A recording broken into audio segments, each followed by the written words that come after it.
ओम श्री विष्णवे नमः। पापांकुशा एकादशी को साल भर की सभी महत्वपूर्ण एकादशियों में से एक माना जाता है, क्योंकि इस दिन उपवास रखने से भक्तों को उत्तम स्वास्थ्य, धन और अन्य सभी सांसारिक सुखों की प्राप्ति होती है। और यह भी माना जाता है कि पापांकुशा एकादशी व्रत का पालन किए बिना किसी भी मनुष्य को उसके पापों से कभी मुक्ति नहीं मिल पाती और उनके बुरे पाप जीवन भर, यहाँ तक कि पिछले जन्मों में भी उनका पीछा करते ही रहते हैं। इसलिए हर भक्त को चाहिए, हर सनातनी को चाहिए कि आश्विन मास के शुक्ल पक्ष में पड़ने वाली इस एकादशी का उपवास अवश्य रखें। इस दिन किए गए उपवास का फल 100 सूर्य यज्ञ और 1000 अश्वमेध यज्ञ करने के बराबर होता है। एकादशी व्रत के नियमों का पालन दशमी तिथि से प्रारंभ हो जाता है। इस दिन सूर्यास्त से पहले सिर्फ शुद्ध सात्विक भोजन किया जाता है और एकादशी के अंत तक यानी कि द्वादशी तिथि तक उपवास जारी रहता है। व्रत का पालन करने वाले भक्तों को झूठ नहीं बोलना चाहिए, किसी भी तरह की जीव हिंसा, निंदा, बुराई और नशा आदि नहीं करना चाहिए। यहाँ तक कि व्रत वाले दिन भक्तों के घर में कोई कलह क्लेश भी नहीं होना चाहिए। एक समय धर्मराज युधिष्ठिर ने भगवान श्री कृष्ण से पूछा, हे मधुसूदन, आपने मुझे आश्विन मास के कृष्ण पक्ष की एकादशी का महात्म्य बताया। अब कृपा करके यह बताइए कि आश्विन के शुक्ल पक्ष में किस नाम की एकादशी होती है। तब भगवान श्री कृष्ण बोले, राजन, आश्विन के शुक्ल पक्ष में जो एकादशी होती है वह पापांकुशा के नाम से विख्यात है। वह सब पापों को हरने वाली और उत्तम है। उस दिन संपूर्ण मनोरथ की प्राप्ति के लिए मनुष्यों को स्वर्ग और मोक्ष प्रदान करने वाले पद्मनाभ संकर्षण वासुदेव का पूजन करना चाहिए।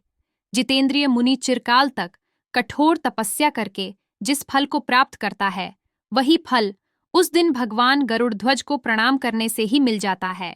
पृथ्वी पर जितने तीर्थ और पवित्र देवालय हैं, उन सब के दर्शन का फल भगवान विष्णु के नाम कीर्तन मात्र से मनुष्य प्राप्त कर लेता है। जो शारंग धनुष धारण करने वाले सर्वव्यापक भगवान जनार्दन की शरण में जाते हैं, उन्हें कभी यमलोक की यातना नहीं भोगनी पड़ती। यदि अन्य कार्य के प्रसंग से भी मनुष्य एकमात्र एकादशी को उपवास कर ले, तो उसे कभी भी यम यातना प्राप्त नहीं होती। जो पुरुष विष्णु भक्त होकर भगवान शिव की निंदा करता है, वह भगवान विष्णु के लोक में स्थान नहीं पाता और निश्चय ही नरक में गिरता है। इसी प्रकार यदि कोई शैव या पाशुपत होकर भगवान विष्णु की निंदा करता है, तो वह घोर रौरव नरक में डाल दिया जाता है और तब तक पकाया जाता है जब तक कि 14 इंद्रों की आयु पूरी नहीं हो जाती। यह एकादशी स्वर्ग और मोक्ष प्रदान करने वाली, शरीर को निरोगी बनाने वाली तथा सुंदर स्त्री, धन और मित्र देने वाली है। हे धर्मराज, एकादशी को दिन में उपवास और रात्रि में जागरण करने से अवश्य विष्णु धाम की प्राप्ति होती है। राजन, यह व्रत रखने वाला पुरुष मातृपक्ष की 10 पीढ़ियों, पिता के पक्ष की 10 पीढ़ियों तथा पत्नी के पक्ष की भी 10 पीढ़ियों का उद्धार कर देता है। एकादशी व्रत करने वाला मनुष्य दिव्य रूपधारी, चतुर्भुज, गरुड़ध्वज से युक्त, हार से सुशोभित और पीतांबरधारी होकर भगवान विष्णु के धाम को जाता है। आश्विन शुक्ल पक्ष की पापांकुशा एकादशी का व्रत करने मात्र से ही मनुष्य सब पापों से मुक्त होकर अंत में श्री हरि के लोक में जाता है। जो पुरुष सुवर्ण, तिल, भूमि, गौ, अन्न, जल, जूते और छाते का दान करता है, वह कभी यमराज को नहीं देखता। हे धर्मराज, दरिद्र पुरुष को भी चाहिए कि वह यथाशक्ति स्नान, दान आदि क्रियाएं करके अपने प्रत्येक दिन को सफल बनाए। जो होम, स्नान, जप, ध्यान और यज्ञ आदि पुण्य कर्म करने वाले हैं, उन्हें भयंकर यम यातना कभी नहीं देखनी पड़ती। लोक में जो मनुष्य दीर्घायु, धनाढ्य, कुलीन और निरोगी देखे जाते हैं, वे पूर्व जन्म के पुण्य कर्मों से ही ऐसे बनते हैं। हे युधिष्ठिर, मनुष्य पाप से दुर्गति में पड़ते हैं और धर्म से स्वर्ग में जाते हैं। राजन, तुमने मुझसे जो कुछ पूछा था, उसके अनुसार पापांकुशा का महत्व मैंने वर्णन कर दिया। बहुत समय पहले विंध्याचल पर्वत के समीप एक शिकारी रहता था। उसका नाम था महाकाल। वह जन्म से ही क्रूर प्रवृत्ति का था। बाल्यकाल से ही उसने हिंसा करना सीखा था। पशु पक्षियों को मारना, मांस खाना और मद्यपान करना उसकी दिनचर्या बन चुकी थी। उसका मन कभी भी करुणा या धर्म की ओर नहीं जाता था। वह सोचता था कि मनुष्य जीवन केवल भोग विलास और हिंसा के लिए ही बना है। शिकार करके लौटने के बाद वह पशुओं का मांस पकाता और मदिरा पीकर नशे में सो जाता। धीरे धीरे उसके जीवन में ऐसा समय आ गया कि लोग उसे देखकर दूर हट जाते। गांव के लोग उससे भयभीत रहते। कोई भी उसके पास बैठना पसंद नहीं करता था, क्योंकि उसके चेहरे पर क्रूरता और आंखों में हिंसा झलकती थी। एक दिन उसका मन भारी हो उठा। उसे ऐसा लगा मानो कोई अदृश्य शक्ति उसके भीतर जागृत हो रही हो। पशु पक्षियों की करुण चीत्कार उसकी आत्मा को झकझोरने लगी।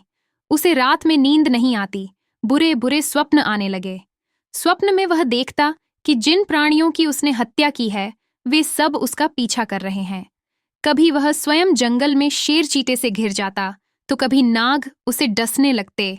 वह भयभीत होकर नींद से जाग जाता और पसीने से तरबतर हो जाता। इसी मानसिक पीड़ा से व्याकुल होकर वह विंध्याचल पर्वत के पास रहने वाले एक महान ऋषि, अंगिरा ऋषि के आश्रम में पहुंच गया। उसके हृदय में कहीं न कहीं पश्चाताप का भाव जागृत हो चुका था। वह ऋषि के चरणों में गिरकर बोला, हे मुनिवर, मैं बड़ा पापी हूँ। जन्म जन्म से हिंसा ही करता आया हूँ। असंख्य प्राणियों को मार चुका हूँ। अब मेरे मन में भय और ग्लानि ने घर कर लिया है।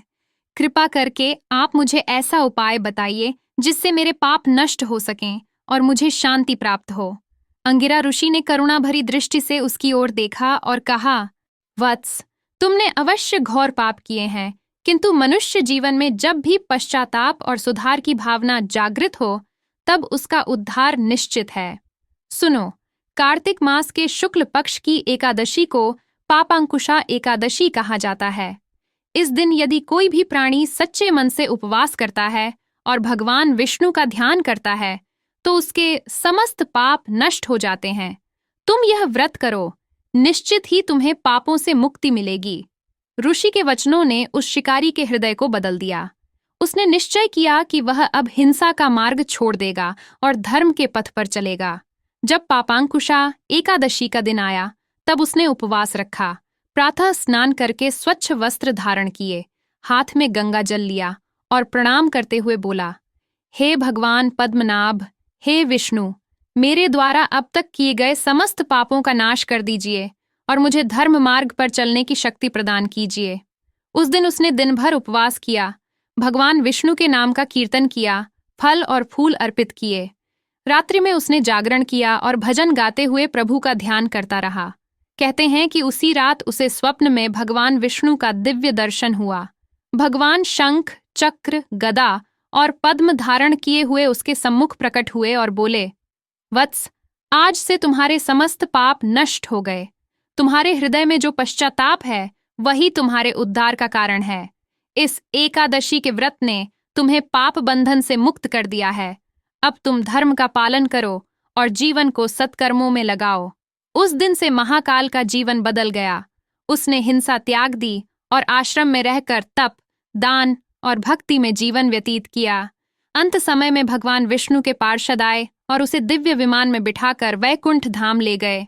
इस प्रकार पापांकुशा एकादशी का व्रत इतना महान है कि यह मनुष्य को सबसे कठिन पापों से भी मुक्त कर देता है। शास्त्रों में कहा गया है कि इस व्रत का फल हजारों अश्वमेध यज्ञ, सैकड़ों राजसूय यज्ञ और तीर्थों में स्नान करने के बराबर होता है। जो भी भक्त इस दिन भगवान पद्मनाभ का ध्यान करते हैं, धूप दीप से पूजन करते हैं, तुलसी पत्र अर्पित करते हैं, वे निश्चित ही उत्तम लोक को प्राप्त करते हैं। इस व्रत का पालन करने से रोग, दरिद्रता, भय, पाप और अकाल मृत्यु का नाश होता है। हे भक्तजनों, यदि जीवन को पवित्र और सफल बनाना हो, यदि मोक्ष की प्राप्ति करनी हो, तो पापांकुशा एकादशी के व्रत को अवश्य करना चाहिए। तो यह थी पापांकुशा एकादशी की पौराणिक कथा। आज के दिन का उपवास, भगवान विष्णु का पूजन और नाम स्मरण हमारे जीवन के सभी दुखों का नाश करता है और हमें धर्म, अर्थ, काम और मोक्ष, इन चारों पुरुषार्थों की प्राप्ति कराता है। आइए अंत में प्रभु से प्रार्थना करें, हे भगवान पद्मनाभ, हमें सदैव धर्म के मार्ग पर चलने की प्रेरणा दें, हमारे हृदय को पवित्र करें और हमें अपने चरणों की भक्ति में स्थिर रखें। जय श्री हरि, जय विष्णु भगवान। इसी के साथ पापांकुशा एकादशी की कथा यहीं संपन्न होती है। अगर आपको यह वीडियो पसंद आया हो तो इसे लाइक जरूर करें और अपने मित्रों व परिवारजनों के साथ शेयर करें ताकि ज्यादा से ज्यादा लोग भगवान विष्णु की महिमा का लाभ उठा सकें। और हाँ, अगर आपने अभी तक हमारे चैनल को सब्सक्राइब नहीं किया है तो तुरंत सब्सक्राइब कर लीजिए और साथ में घंटी का निशान दबाना न भूलें ताकि आने वाले हर धार्मिक कथा, पूजा विधि और व्रत महिमा का वीडियो आप तक सबसे पहले पहुंचे। जय श्री हरि, जय विष्णु भगवान।